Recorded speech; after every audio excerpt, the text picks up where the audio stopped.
And that's the beauty about all of this, is that actually now we have agents, multiple agents, that all show a survival benefit. So one of the challenges for the clinicians is, okay, so we have all these agents. So put this together for us. What does it look like? So, you know, right now there are a couple guidelines that are out there that many of the urologists, the medical oncologists, the radiation oncologists utilize. The American Urological Association put together recent guidelines that were published in May of 2013 that really stratified them into six index patients, where you could take your patients, sort of stratify them in terms of what they felt or what you felt might match this, and then they would give you some treatment recommendations. The National Comprehensive Cancer Network came up with some very simplistic guidelines, and really a lot of clinicians use that because it's very easy to walk through them. So we keep talking about this concept of castration-resistant prostate cancer, and that becomes very confusing. As Dr. Quinn had pointed out early, from a physiologic standpoint, these patients actually are resistant to traditional hormone ablation, but the tumors can still respond to minute amounts of androgens. So they're not androgen resistant, they're not hormone resistant, they're probably hypersensitive. And we know that there are a number of mutations, there are a number of ways, as Dr. Crawford alluded to, that these tumors can actually make their own androgen. That would be akin to a car making its own gasoline. It's pretty cool if you're a car, it's not so great if you're a prostate cancer patient. So what the NCCN did is that they basically said what makes sense based upon all the evidence that we could look at and review. They came up with some guidelines. And the first thing for the castration-resistant prostate cancer, and again, by definition, castration-resistant prostate cancer means you have a diagnosis of prostate cancer, you're on hormonal therapy, you have a testosterone in the castration range, which historically has been defined as less than 50. You have a rising PSA despite being on hormonal therapy, and radiographically, you have evidence of metastatic disease. So that is the definition of metastatic castration-resistant prostate cancer.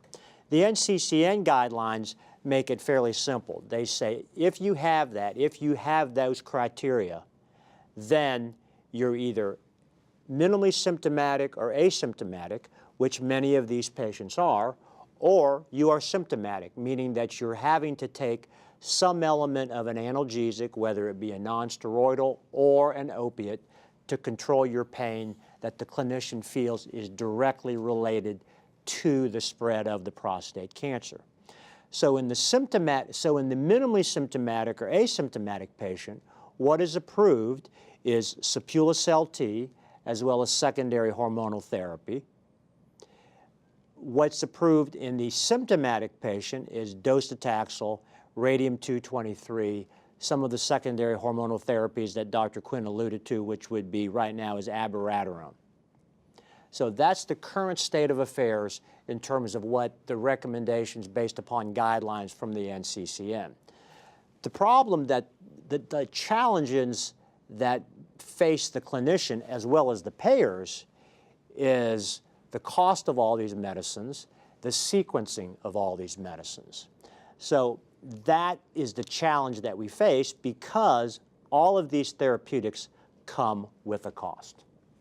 In this next section, we're going to talk about the pharmacoeconomic considerations in the management of advanced prostate cancer. And again, right now, multiple agents, all with a survival benefit, all with a cost. We don't know what the sequencing is going to look like, whether it's going to be in combination.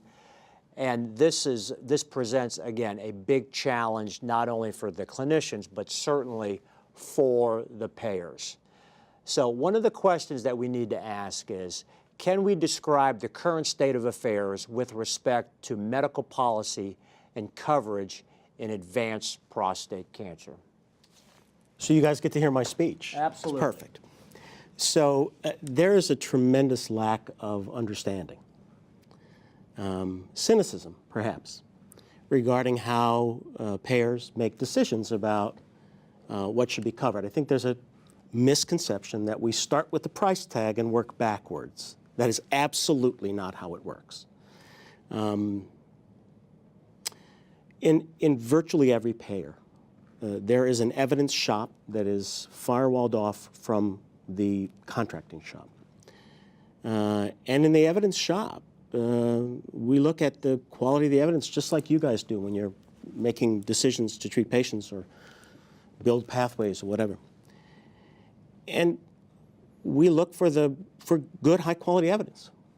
FDA approval weighs very heavily.